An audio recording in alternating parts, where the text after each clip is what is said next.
할렐루야. 10월 13일 월요일 새벽 기도를 시작하겠습니다. 사도신경으로 우리의 신앙을 고백합니다. 나는 전능하신 아버지 하나님 천지의 창조주를 믿습니다. 나는 그의 유일하신 아들 우리 주 예수 그리스도를 믿습니다. 그는 성령으로 잉태되어 동정녀 마리아에게서 나시고 본디오 빌라도에게 고난을 받아 십자가에 못 박혀 죽으시고 장사된 지 사흘 만에 죽은 자 가운데서 다시 살아나셨으며 하늘에 오르시어 전능하신 아버지 하나님 우편에 앉아 계시다가 거기로부터 살아있는 자와 죽은 자를 심판하러 오십니다. 나는 성령을 믿으며 거룩한 공교회와 성도의 교제와 죄를 용서받는 것과 몸의 부활과 영생을 믿습니다. 아멘. 찬송가 528장 찬양하시겠습니다. 찬송가 528장입니다.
앞에 오라.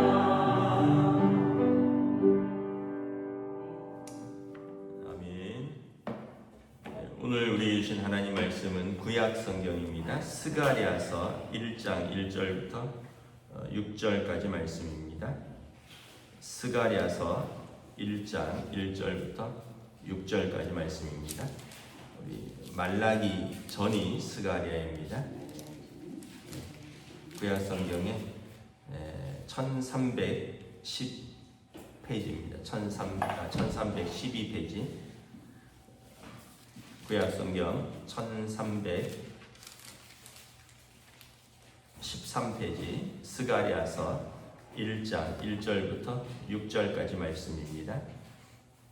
다 찾으신 줄 알고 저와 여러분들이 한 절씩 교도하도록 하겠습니다. 스가랴서 1장 1절부터 6절까지입니다. 다리오 왕 제2년 8째 달에 여호와의 말씀이 이또의 손자 베레가의 아들 선지자 스가랴에게 임하니라. 이르시되 여호와가 너희의 조상들에게 심히 진노하였느니라. 그러므로 너는 그들에게 말하기를 만군의 여호와께서 이처럼 이르시되 너희는 내게로 돌아오라. 만군의 여호와의 말이니라. 그리하면 내가 너희에게로 돌아가리라. 만군의 여호와의 말이니라. 너희 조상들을 본받지 말라. 옛적 선지자들이 그들에게 외쳐 이르되 만군의 여호와께서 이같이 말씀하시기를 너희가 악한 길 악한 행위를 떠나서 돌아오라 하셨다나 그들이 듣지 아니하고 내게 귀를 기울이지 아니하였느니라. 여호와의 말이니라. 너희 조상들이 어디 있느냐? 또 선지자들이 영원히 살겠느냐? 내가 나의 종 선지자들에게 명령한 내 말과 내 법도들이 어찌 너희 조상들에게 임하지 아니하겠느냐? 그러므로 그들이 돌이켜 이르기를 만군의 여호와께서 우리 갈대로 우리 일대로 우리 행위대로 우리에게 행하시려고 뜻하신 것을 우리에게 행하셨도다 하였느니라. 아멘. 할렐루야. 새로운 또 하루 새로운 한 주가 시작됩니다. 우리 주님께서 은혜와 평강으로 함께하여 주시기를 축복합니다. 스가랴는 이제 스가랴 선지자의 이름을 딴 예언서입니다. 스가랴 선지자는 오늘 1절에 보면 이또의 손자 베레가의 아들 선지자 스가랴에게 임하였다. 그러니까 하나님께서 그 포로기 이후의 선지자인데요. 이제 이 스가랴에게 하신 말씀입니다. 포로기라 하면 어떤 거냐면 바벨론의 포로로 잡혀가서 70년 동안 포로 생활을 합니다. 나라를 잃은 거죠. 그러다가 이제 그 바사 페르시아의 고레스 왕 원년에 고레스 왕이 너희들은 너희 땅으로 돌아와서 너희 하나님을 섬기라 이렇게 말씀을 합니다. 바사 왕 고레스인데 이제 페르시아 왕이고요. 지금의 이란입니다. 그러니까 지금 이란하고 이스라엘이 전쟁을 벌이고 있잖아요. 이제 그 당시에 바벨론에 의해서 나라가 망했고요. 바벨론은 뭐 지금 이라크라고 보시면 될 것 같아요. 바벨론에 의해서 이스라엘이 망했고, 그리고 포로로 잡혀갔다가 70년 후에 이제 바사가 메대와 바사라는 연합국이 바벨론을 이제 통일합니다. 그래서 이제 이란 이라크가 지금으로 말하면 이란 이라크가 하나의 거대한 제국을 이루고, 그리고 이 페르시아의 왕 고레스 왕이 그가 이제 이사야서의 말씀처럼 하나님의 말씀에 야 너희는 너희 땅으로 돌아와서 너희 하나님을 섬겨라 이렇게 이야기를 합니다. 그래서 스룹바벨, 느헤미야 이런 분들, 에스라, 학개, 스가랴 이런 분들이 이제 포로기 이후에 제사장, 선지자, 총독 이렇게 되는 겁니다. 그래서 이제 스룹바벨이 1차로 5만 명을 이끌고 귀환을 합니다. 그리고 나서 스룹바벨이 제일 먼저 한 것은 성전을 재건하자였습니다. 스룹바벨의 제2성전이라 그러죠. 솔로몬의 성전이 있고 스룹바벨의 성전이 있는데, 근데 이제 스룹바벨이 538년에 주전 538년에 귀환을 합니다. 그리고 성전을 재건을 하는데 완전히 나라가 망해서 뭐 여러 가지 자원도 부족하고 또 사람들이 자기들이 먹고 사는 게 힘들다 보니까 성전 재건에 그렇게 열심을 쏟지 않습니다. 2년 동안 성전의 기초를 놓고 그리고 손을 놓습니다. 성전의 기초를 솔로몬의 성전은 대단하게 놨는데 지금 스룹바벨 때는 나무로 놨어요. 나무로 초라하게 기초를 올린 다음에 그것도 힘들다고 이제 중단이 돼서 16년 동안 중단이 된 상태였습니다. 여러분, 건물 16년 중단되면 얼마나 흉할까요?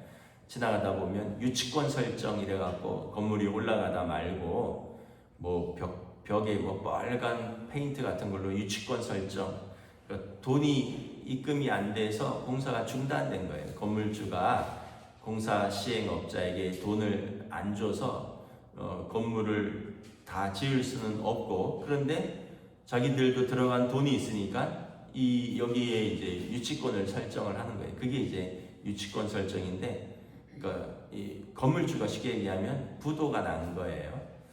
마치 그런 상황인 거죠. 포로로 귀환해서 건물을 성전을 짓는데 2년 동안 겨우 기초만 올리고 16년 동안을 올리지 못한 거예요. 그래서 오늘 다리오 왕 2세 때 이제 고레스 왕은 죽고 페르시아의 다리오 왕 때 다리오 왕 2년 8째 달, 이때는 이제 주전 520년입니다. 포로로 귀환해서 18년이 지났고 성전 건축은 16년째 중단된 상황에서 이제 이 스가랴 선지자에게 여호와의 말씀이 임하는 겁니다. 스가랴 선지자가 두 가지를 강조를 합니다. 첫째는 성전을 다시 힘있게 재건하자라는 것이고요. 두 번째는 성전만 재건해서 되는 게 아니다. 우리들의 영적 생활을 재건해야 된다. 우리가 포로로 잡혀갔던 이유가 뭐냐? 우리 조상들이 우리의 죄, 우리의 그 4절에 나오죠. 너희 조상들을 본받지 말라. 옛적 선지자들이 외쳐 이르되 만군의 여호와께서 이같이 말씀하시리라. 너희가 악한 길, 악한 행위를 떠나서 돌아오라. 그러니까 첫 번째는 성전 재건을 격려하는 것이고요. 두 번째는 우리의 삶을 재건해야 된다는 거예요. 악한 길, 악한 행위, 여기에서 떠나서 돌아와야 된다. 그러면 언약의 하나님께서 우리를 온전히 회복시키실 것이다. 이게 스가랴서의 메시지입니다. 그러니까 우리도 이제 생각을 해보면 첫째는 여러분 뭐 우리가 이제 성전이 없는 건 아니니까, 이제 예배당이 없는 건 아니니까 이제 우리가 예배당이라 보면 일단은 우리가 예배할 수 있는 예배당을 이제 만약에 짓다가 말았다면 이거를 잘 마무리를 하자. 왜냐하면 그래야지 이곳에서 온전히 예배할 수 있기 때문이다. 이런 의미고요. 두 번째는 예배당이 마무리가 돼도 예배자의 온전한 삶이 없으면 그게 무슨 의미가 있느냐. 옛날에 솔로몬 성전이 없어서 우리가 망했느냐라는 거예요. 그렇지 않지 않느냐. 솔로몬 성전 레바논의 백향목으로 엄청나게 멋있게 짓고 금을 입히고 은으로 싸고 노스로 그릇을 만들었고 아침 저녁으로 번제가 올라갔지만 우리가 하나님 앞에서 떠났기 때문에 우리가 망한 것 아니냐. 그래서 이 나무 성전이라고 너무 초라하게 생각하지 말아라. 이 성전을 우리가 일단은 재건을 하고 그런 다음에 우리의 삶을 예배자로서 재건해야 된다라는 것입니다. 우리가 이제 이 스가랴 선지자는 그래서 우리가 잘 아는 에스라, 그러니까 느헤미야는 총독으로서 이제 성벽, 우리로 말하면 이 그 4대 문을 완성한 거예요. 성벽을. 그래서 적군이 다시 침입하지 못하도록 남산에 보면 성곽길 있잖아요. 그거를 쌓은 사람이 느헤미야입니다. 느헤미야는 대단하죠. 단 52일 만에 이걸 쌓았으니까. 이 스룹바벨의 성전은 사람들이 성전 재건에 관심이 없었어요. 그래갖고 이제 느헤미야는 막 다그쳤거든요. 이 적들이 지금 침범해 오는데 한 손에 창을 들고 한 손에 벽돌을 들어라.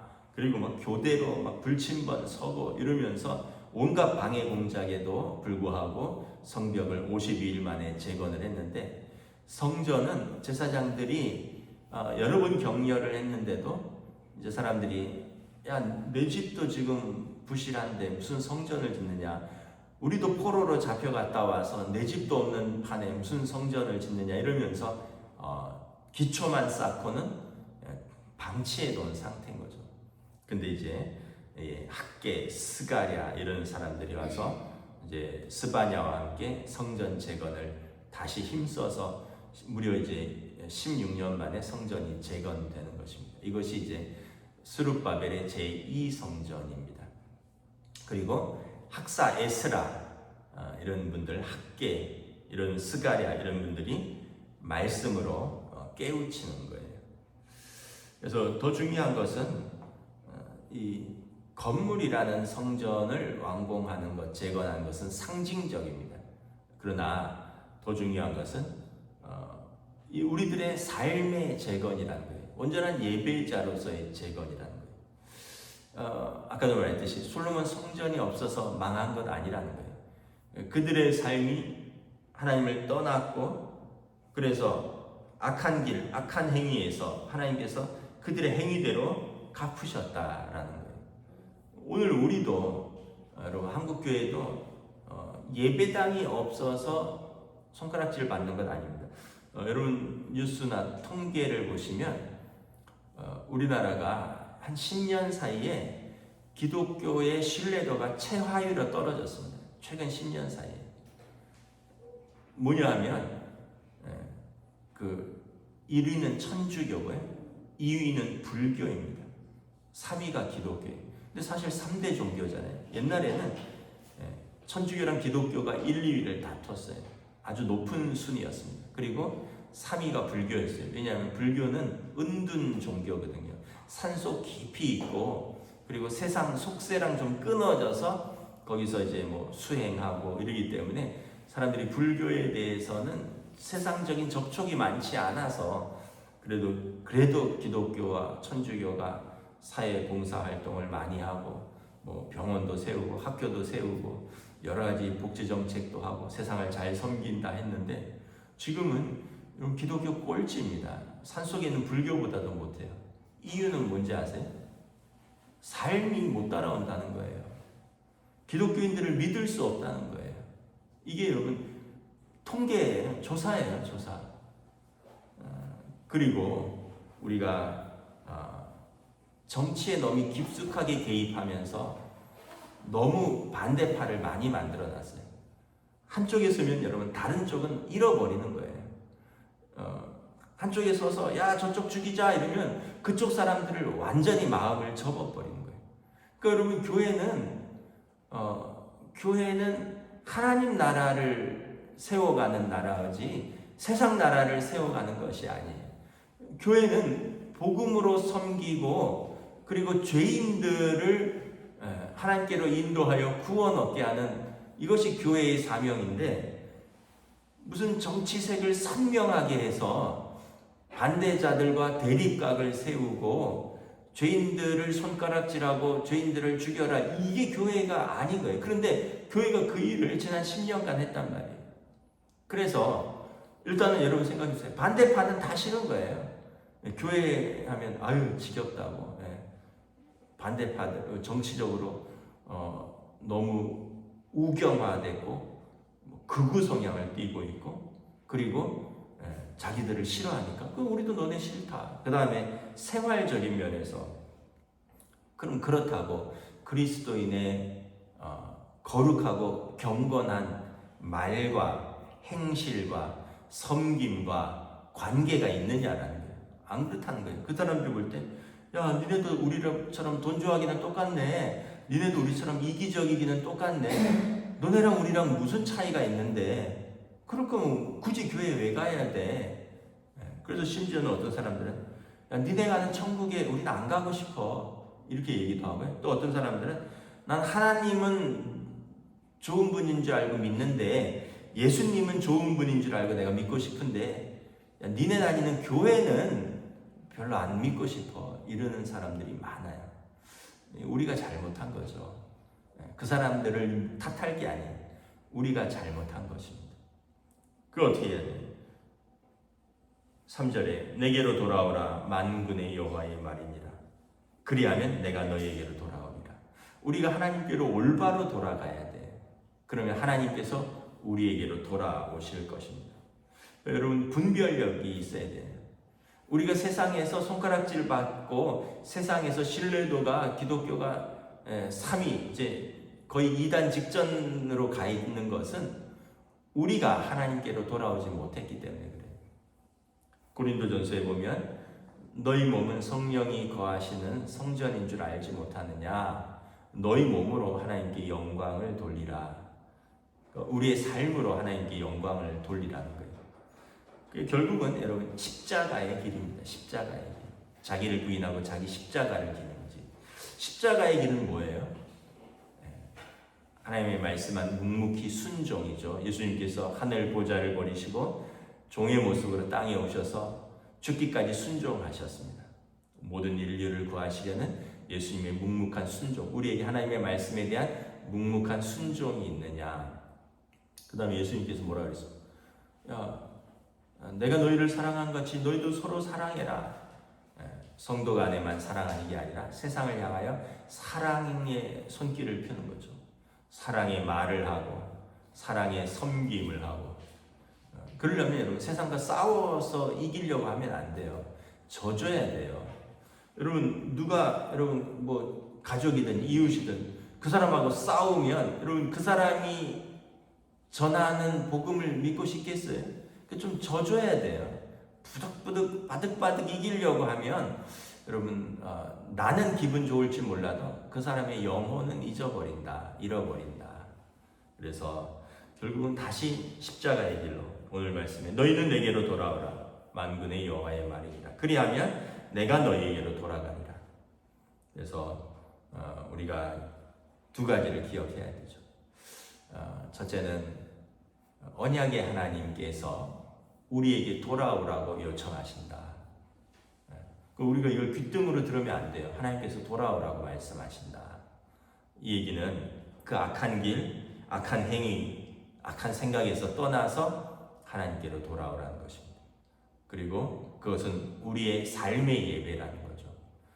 우리가 세상에서 손가락질 받을 만한 말, 행위, 선택, 관계를 절대 해서는 안 되는 겁니다. 왜냐하면 그 사람들을 섬기려고 우리는 보냄을 받았고 그 사람들에게 예수의 이름을 전하여 그 사람들을 하나님께로 돌아오라고 보냄을 받은 제사장적 직분을 갖고 있잖아요. 제사장은 뭐예요? 하나님과 세상 사이에 서는 사람이잖아요. 그러면 여러분 그 세상과 싸워서 될 일이 아닌 거죠. 하나님과 세상 사이에 서 있는데 우리가 하나님과의 관계는 좋은데 세상과 싸우면 세상을 하나님께로 어떻게 인도할 수 있겠습니까? 여러분 예를 들면 이런 거예요. 제가 목회자잖아요. 목회자가 성도들을 섬기고 성도들을 하나님께로 이렇게 인도하도록 잘 양육하고 말씀을 전하는 사람인데 제가 성도들하고 자꾸 싸우면 어떻게 되겠어요? 그럼 성도들이 제가 하는 설교, 제가 하는 성경 공부, 제가 하는 신방 받고 싶고 듣고 싶고 마음이 동의가 되겠어요? 나랑 싸웠는데? 그거랑 똑같은 거예요, 여러분. 우리가 세상을 잘 섬겨야 돼요. 세상과 하나님 사이에 서 있는 사람이다라는 것을 항상 기억해야 되는 거죠. 말씀을 마치겠습니다. 우리가 진짜 예배자, 진짜 성전은 우리를 하나님의 뜻 가운데로 세우는 것이다.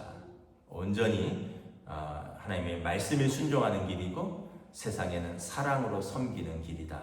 우리가 이것을 기억하시기를 저와 여러분들이 하나님 앞에서 다짐할 수 있기를 원합니다. 기도하겠습니다.